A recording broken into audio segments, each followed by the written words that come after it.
சென்னை அடுத்த மணலியில் பெயிண்ட் ஆலை குடோனில் 3 மணி நேரத்திற்கும் மேலாக தீ பற்றி எரிகிறது. விச்சூர் பகுதியில் தீ விபத்து காரணமாக வானுயர கரும்புகை மூட்டம் எழுந்திருப்பதால் மக்கள் அவதியடைந்து வருகிறார்கள். தொடர்ந்து தீயை அணைக்கும் பணியில் தீயணைப்பு வீரர்களும் போராடி வருகிறார்கள்.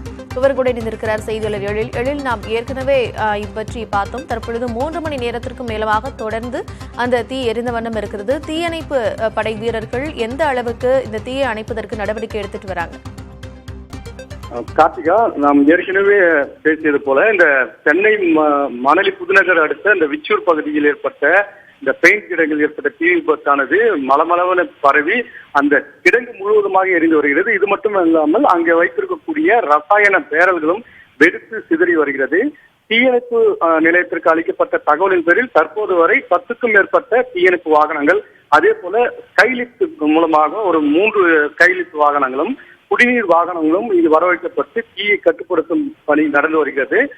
வடசென்னை மாவட்ட தீயணைப்பு அலுவலர் லோகநாதன் தலைமையிலான தீயணைப்பு துறையினர் தற்போது இந்த இடத்தில் அந்த தீயை கட்டுப்படுத்தும் முயற்சியில் ஈடுபட்டு வருகிறார்கள். எனினும் கூட இந்த தீ அந்த ரசாயன பேரல்கள் வெடித்து சிதறுவதால் தீ கொழுந்து விட்டு எரிகிறது. இது மட்டுமின்றி கரும்புகை ஏற்பட்டு அந்த பகுதி முழுவதுமாக இந்த கரும்புகை ஏற்பட்டிருக்கிறது.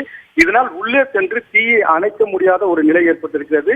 இந்த கிடங்கை உடைத்து, அதாவது ஜேசிபி இயந்திரத்தின் மூலமாக அந்த சுவற்றை உடைத்து உள்ளே சென்று பார்க்க வேண்டும் என தீயணைப்பு அதிகாரிகள் தெரிவித்திருக்கிறார்கள்.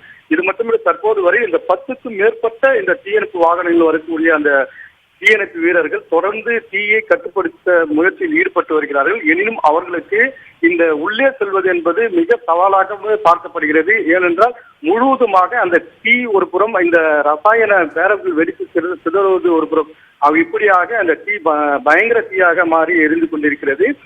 தொடர்ச்சியாக கிட்டத்தட்ட மதியம் 2:15 மணிக்கு தீ விபத்து ஏற்பட்ட நிலையில் தற்போது வரை 3 மணி நேரத்திற்கு மேலாக இந்த தீ எரிந்து வருகிறது. இதனை கட்டுப்படுத்துவது அவர்களுக்கு சிரமம் ஏற்பட்டிருக்கிறது. கூடுதலாக தீயணைப்பு வாகனங்கள் வரவழைக்கப்பட இருப்பதாகவும் தீயணைப்புத்துறை தெரிவிக்கப்பட்டிருக்கிறது.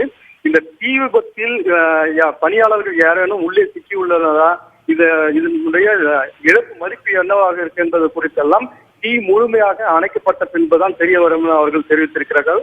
எனினும் இந்த தீயை தொடர்ந்து கட்டுப்படுத்தும் முயற்சியில் தீயணைப்பு துறையினர் ஈடுபட்டு வருகிறார்கள். கார்த்திகா, எழில், நம்மளால பார்க்க முடிகிறது வானுயர அந்த கரும்புகை எழுந்திருக்கக்கூடிய காட்சிகளை நம்மால் பார்க்க முடிகிறது. அந்த தீயினுடைய தீவிரம் எவ்வளவு இருக்கும் அப்படிங்கிறதையும் உணர முடிகிறது. தொடர்ந்து தீயணைப்பு வீரர்கள் தீயை அணைக்கும் பணியில் ஈடுபட்டு வராங்க.